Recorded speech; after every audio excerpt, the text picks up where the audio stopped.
Desde la antigüedad, la justicia ha sido considerada como una cualidad o virtud de proceder a juzgar respetando la verdad. Sin embargo, en la actualidad están en duda los valores de la libertad, la integridad y el bien común que aseguran los derechos humanos.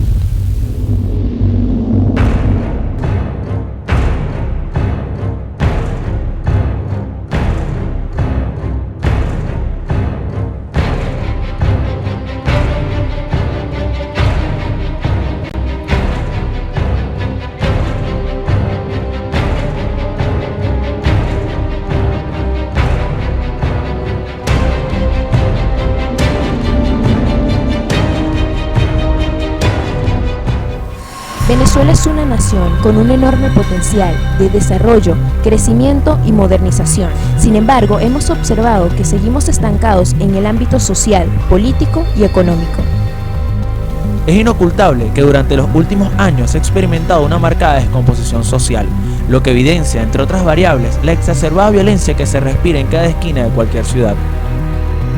Nadie desconoce la violación de los derechos humanos por las cuales atraviesa las cárceles venezolanas, comenzando por el sistema de administración de justicia penal, que se manifiesta con el retardo procesal.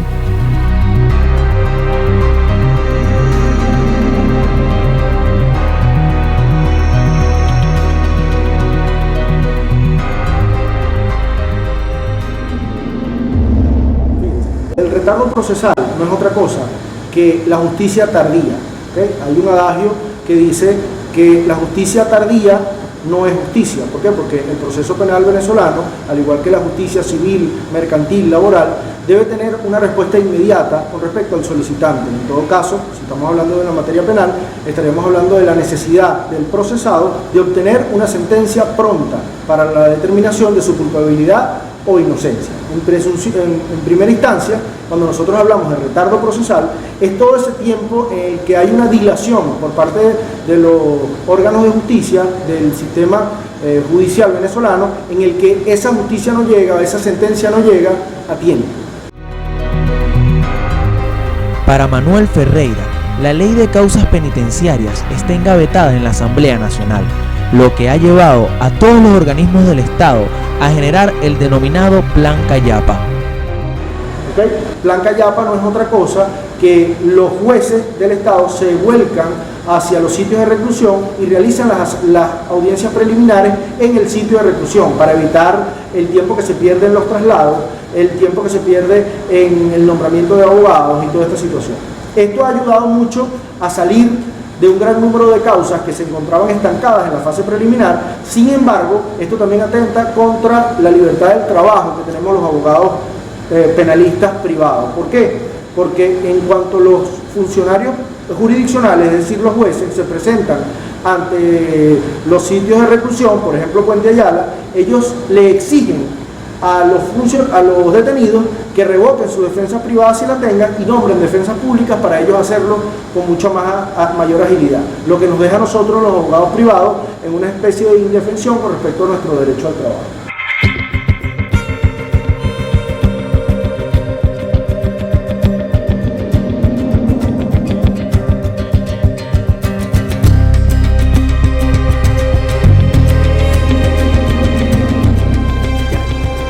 Mi nombre es Víctor Marín, estuve en el Ministerio Público durante 14 años, Mi último cargo fue fiscal 19º con competencia nacional en materia penal plena. También concursé en el año 2007 a la Fiscalía General de la República y en la actualidad presido la firma de abogados BMO, que es Bray, Marín, Orá y Asociados. Estamos en Caracas, estamos en Panamá y aquí en Lechería. El Código Orgánico Procesal Penal sorprende a la sociedad venezolana. ¿Por qué? Porque no solamente por los cambios y los dogmatismos que ya trae el código de que la libertad es la regla y la excepción es la detención, cuando nosotros veníamos al contrario, que la regla era la detención y la excepción era la libertad. En ese sentido tenemos unos tribunales totalmente abarrotados de expedientes, tenemos un ministerio público en iguales circunstancias y tenemos una policía que prácticamente está haciendo lo que le viene en gana. Definitivamente la educación es básica en todo. Aquí tenemos un problema grave de valores. Aquí se acabó hasta el valor de la vida. Ya nos burlamos cuando otros se mueren. Fíjense cómo hemos avanzado, más bien cómo hemos retrocedido, porque había cosas que se respetaban. Ya a una persona se le quita un reloj y pareciera que el fin no era el reloj, sino matar a la persona y simplemente no me el reloj, te mato.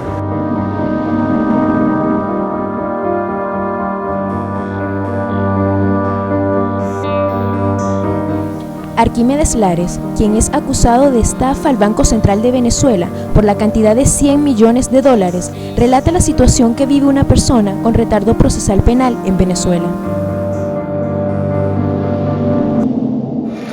Mi nombre está incluido en la página de internet, ustedes lo pueden buscar en cualquier momento, y dice que yo pertenezco a una banda internacional, cosa que es totalmente falsa. Como repito y lo digo y siempre lo diré, en 48 años nunca tuve problemas con la justicia. Soy un venezolano que se pudiera decir ejemplar. Sin embargo, todos tenemos nuestros defectos. Yo no puedo ser ejemplar, pero tampoco estoy para pertenecer a una red internacional de estafa y mucho menos estar en una prisión durante 6 meses. Prisión donde tú aprendes mucho, prisión donde te das cuenta de los sucesos que están pasando en Venezuela en carne propia y que todo lo que tú escuchas te queda pequeñito. Se destruyen en matrimonio, se destruyen económicamente, pierden la casa, porque sencillamente a un juez le provoca ganarse 700 millones en un día. Eso es lo que estamos viviendo actualmente en Venezuela. Lares, siendo profesor de matemática financiera en la Universidad Metropolitana, se atrevió a hacer un estudio de la cárcel de Tocorón, demostrando que el 7% de las personas aprehendidas tenían culpabilidad y el 93% están mal juzgadas. Me atreví a hacer un estudio, soy profesor de matemática financiera y me gusta mucho el análisis, hacer un pequeño análisis de la parte donde yo estaba, que era Tocorón, y me pude dar cuenta que los números que me daban a mí para conocer quiénes tienen de verdad una culpabilidad que pagar, está por el orden del 7%. Estamos hablando que un 93% está mal juzgado. Y quizás de ese 97% podemos sacar un 85% que están juzgados por cuestiones menores, cuestiones tontas, que sin un caso particular que conocí, un joven que se robó una gasa en un hospital y por robarse una gasa, una venda, está preso y quizás pague 3 años. ¿Y 3 años por qué? Porque lo agarra el retardo procesal penal, cosa que me sucedió a mí con la presentación. El Observatorio Venezolano de Prisiones es una asociación civil sin fines de lucro que tiene la misión de promover y vigilar que los derechos humanos de las personas privadas de libertad sean garantizados por el Estado. Yaya Marianela Sánchez, coordinadora del área judicial del Observatorio Venezolano de Prisiones. El tema que a ustedes les motiva en esta oportunidad es el retardo procesal. Cabe destacar que en la actualidad la población reclusa está entre los 52.000 a 55.000 internos, de los cuales aproximadamente un 65% tiene un grave retardo procesal. El único lapso que realmente cumple el proceso penal es desde el momento que es aprehendido hasta el momento en que el Ministerio Público consigna la acusación fiscal.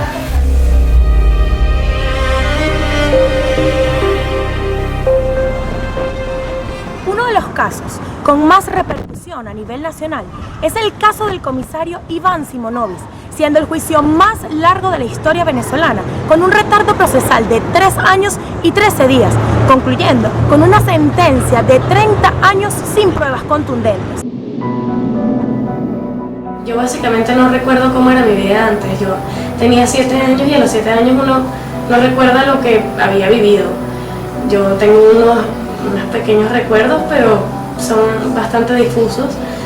Y yo me pregunto cómo será la vida de una persona con su papá en casa, que la puede ir a buscar a una fiesta, puedes ir a salir con él en la tarde, puedes almorzar con él, puedes cenar con él, puedes desayunar con él. Es bastante raro porque nunca, no tengo ese recuerdo y para mí eso no existió. Ese momento en el que ambos estábamos conviviendo juntos, para mí no existe.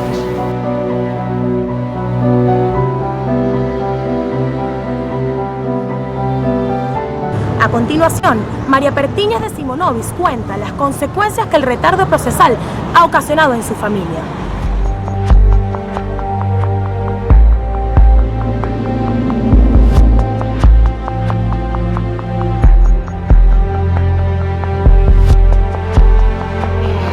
En el caso de mis hijos desde muy pequeños han tenido que ir a cárceles.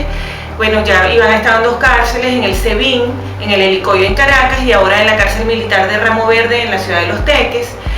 Mis hijos desde muy pequeños no han tenido nunca un fin de semana libre porque siempre los fines de semana han estado destinados a ver a su papá, han tenido que ser sometidos a requisas, han tenido que ser sometidos a maltratos. Cuando yo tuve el juicio, pues yo me tenía que ir a otra ciudad, a Maracay, en el estado de Aragua, y me tenía que separar 3 y 4 días de ellos y dejarlos tan chiquitos, sin su papá, sin su mamá, a cargo de mis hermanas, de mi mamá, de mis amigas. Pero sobre todo lo que más me afectó a mí fue en una oportunidad que estábamos arreglando todas las cosas para el colegio y de repente hubo un sonido muy fuerte y estalló una bomba molotov en la única puerta de entrada a mi casa. Y mi hijo, que tenía 13 años en ese momento, tuvo que agarrar un extintor y apagar el fuego. Entonces ver tú como tu hijo está apagando las llamas de la intolerancia, porque esas son las llamas de la verdadera intolerancia. Atacar cobardemente a una familia que además ya fue separada, ya nosotros hemos vivido tantas cosas duras, pero no les basta.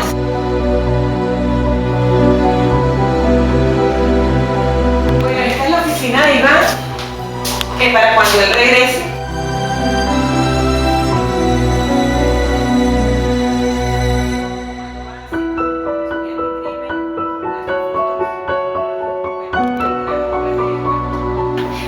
en definitiva, yo pienso que nuestro juicio quedará en la historia retratado como el juicio más largo de la historia judicial venezolana. Ni siquiera los juicios de Nuremberg tuvieron una duración en violación a los derechos fundamentales de un ser humano, a quien simplemente se le condenó por lo que él es y no por lo que él hizo. El retardo procesal no solo afecta a las personas privadas de libertad, involucra a las familias. En Venezuela falla la justicia por la debilidad del Poder Judicial, siendo necesario recomponer su plena operatividad. Un elemento determinante que lo garantiza plenamente es el cumplimiento de la norma constitucional de jueces designados en concurso de oposición, creando así personal profesional, independiente y obteniendo como producto final jueces de carrera.